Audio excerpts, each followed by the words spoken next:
Hello everybody and welcome into the studio for this week's update on what's going on. Those of you who follow me on G+, well, you're aware I had to dismantle the bear's den because our younger son has come out to live with us. Those of you who don't follow me on G+, should click that little button, because if you want to stay informed on what I actually do, that's like my face crack. I'm on G+, way more often than Facebook, so yeah, good way to stay up to date.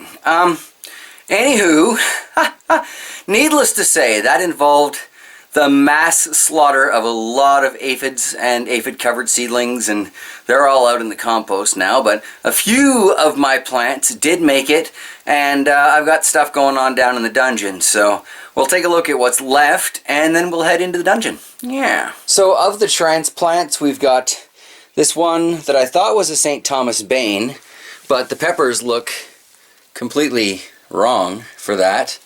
So if anybody wants to throw a suggestion at what this one might have crossed with, clearly it's just a purple freak. Well, just a purple freak. I mean, come on, this is an accidental awesome pepper. But, you know, yeah. We have discovered that while the aphids are little buggers, if we spray the edge of the pot with rubbing alcohol, it really slows them down on coming back. So all three of these containers got the edges sprayed, and you'll notice you don't see the little white specks crawling all over the place, do ya? There's still a few on this sand dollar pepper here, which I think might be a Brazilian starfish by a different name. But I won't know until I see some of those on other people's videos, and or I can compare them to, you know, actually getting some fruit on this thing. But it looks like it's responding just fine to this work light, fake halogen, LED halogen work light. LED replacement for a halogen work light. I forget what the box said, but whatever, it's only 76 watts and it's really, really bright. Then here we've got the one pepper that I couldn't identify. It had little yellowy white peppers on it, but they all kind of died off, got kind of nasty with the aphids. So I don't have anything on there right now, but you can see here, it looks like it's certainly trying to stay alive, so I'm hopeful. I'm hopeful. We've got the avocado over there, transplanted to a slightly larger container. Looking good, looking good. Then on this shelf for now, we've got some Dieffenbachias in the back and some coffee trees, and this would still be the African sundews. Some of them are looking considerably better than others, but you know, really, if I can get any of them at all to stay alive, I'll be pretty happy about that. Got a sage here ready to go for next year. The poor little asparagus that just won't give up. It's the Galaxy Quest asparagus. Never give up, never surrender. Got a little red currant cutting here beside it, and here is that cutting from the black lace elderberry. This will be in fine shape to put out come spring. Fantastic. But aside from that, there's just a few others that got kind of stuffed into the windowsill collection. I guess since it's one floor down and we're going 2 floors down, we'll stop and check out those windowsill peppers too. Let's go. You know it's Canada when. Although I guess some of y'all down just south of the border have a lot more of it than that, so I shouldn't complain too much. But here we've got the windowsill peppers, most of which, okay, and a basil, most of which have been trimmed up a little bit, kind of looking like they've been nibbled on by a giraffe or something, but they're all still alive, so that's what matters. Good start for next year.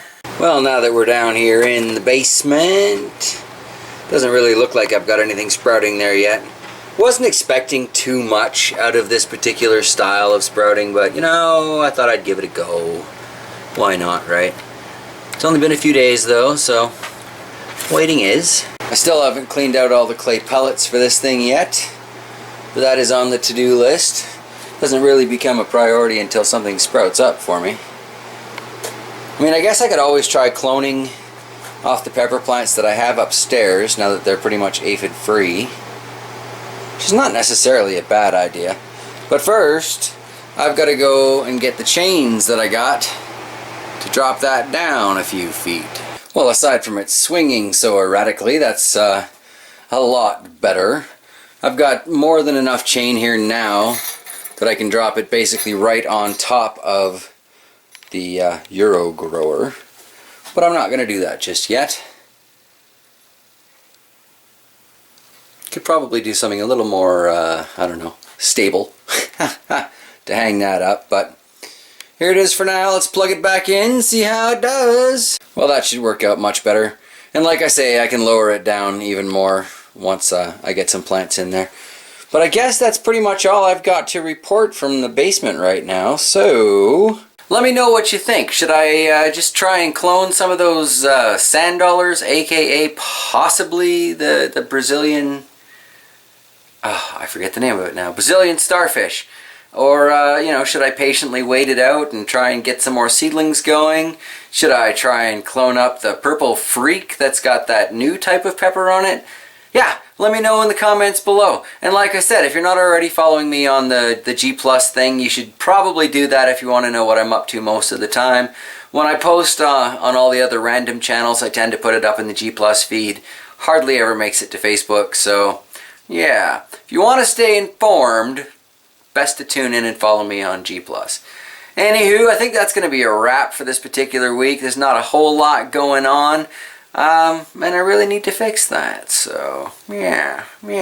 Maybe by next week it'll be better. Until then, everybody, I hope you have a fabulous week ahead of you. And, yeah, I'll be back next week. Take care, everybody.